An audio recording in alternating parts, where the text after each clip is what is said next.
अस्सलामुअलैकुम। उम्मीद आप सब खैरियत से होंगे। ज़रूरी नहीं कि जो बात हमें समझाई जा रही हो वो सही ही हो, दीन हो या दुनिया हो।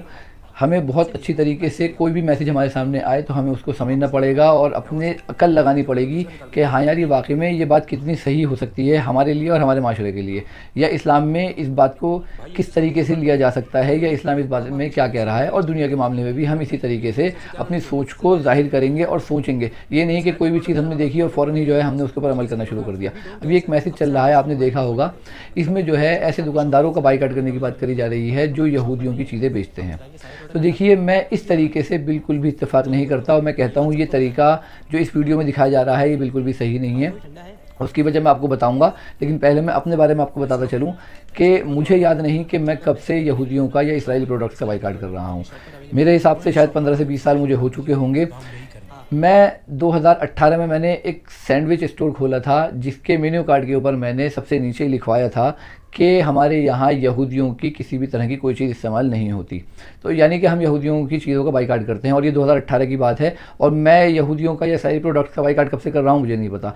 हम लोग तो आज 6 महीने से ही यहूदियों की चीज़ों का बाइकाट कर रहे हैं ना। लेकिन इससे पहले अगर हम देखें तो हम जो है दुकानदारों के पास खुद जाते थे कि भाई हमें तो दांत मांजने के लिए कोलगेट ही चाहिए, हमारे बच्चों को भूख लग रही है तो उनको मैगी ही चाहिए, हमें तो कोल्ड ड्रिंक और पेप्सी ही चाहिए, हमें रोज़ा खोलना हो या हमारे घर में मेहमान आ रहे हों।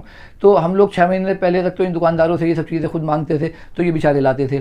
आज हम इनका बाइकाट कर दें, इन्होंने हमारी डिमांड के ऊपर अपनी दुकान में इतना सारा सामान भर लिया यहूदियों का, और आज हम जो है इनको बिल्कुल मझधार में छोड़ के जो है साइड हो जाएं, ये मुनासिब नहीं है, ये गैर मुनासिब बात है। ये भी हमारे भाई हैं। इसका एक तरीका आसान सा ये हो सकता है, या तो पूरा मोहल्ला, पूरा इलाका या चंद अमीर लोग इन दुकानदारों के पास जाएं और कहें कि भाई आपके पास जितनी भी यहूदियों की चीज़ें हैं आप उन सबको अपनी दुकान से बाहर निकालें और उनका एक बिल बनाएं जो आपने MRP पे उसको ख़रीदा था, यानी होलसेल प्राइस में जो आपने उन चीज़ों को ख़रीदा था उसका एक बिल बनाएं, उसकी लिस्ट बनाएं और उसको हमें दें।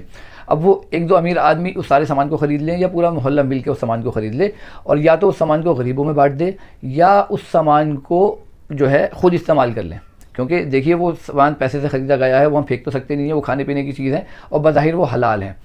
आइंदा के लिए उस दुकानदार से आप ये बात तय करें कि भाई हमने आपकी दुकान से सारा सामान यहूदियों का निकाल दिया है, ना हम मांगेंगे और ना आप लाएंगे। अब आज के बाद अगर आप ये सामान लाए तो फिर हम आपका बाइकाट करेंगे। तो इस तरीके से जो है ना ये एक अच्छा रास्ता हो सकता है, क्योंकि देखिए ना तो मेरा जनरल स्टोर है ना ही कोई किराने की दुकान है जो मैं इन लोगों की जो है हिमायत करूंगा। लेकिन आप लोगों ने ही जो है इनको मजबूर करा कि भाई ये जो है यहूदियों के सामान लाएँ, क्योंकि आप मांगते थे इनसे। अगर आप ना मांगते इनसे सामान तो ये क्यों लाते? जो चीज़ आप मांगते हैं ये चीज़ ये दुकानदार वो चीज़ लाते हैं।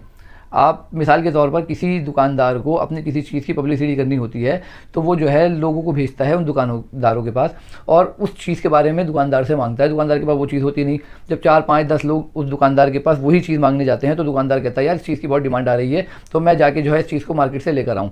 आपकी डिमांड पर जो है दुकानदार अपनी दुकान में चीज़ें भरता है। पहले आपने अपनी डिमांड पर उससे जो है यहूदियों की चीज़ें भरवा ली, उसके बाद आप कह रहे हैं कि जी इसका बिल्कुल बाइकाट कर दो। ये तरीका बिल्कुल सही नहीं है।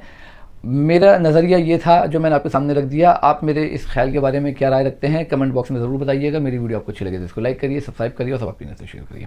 अल्लाह हाफ़िज़।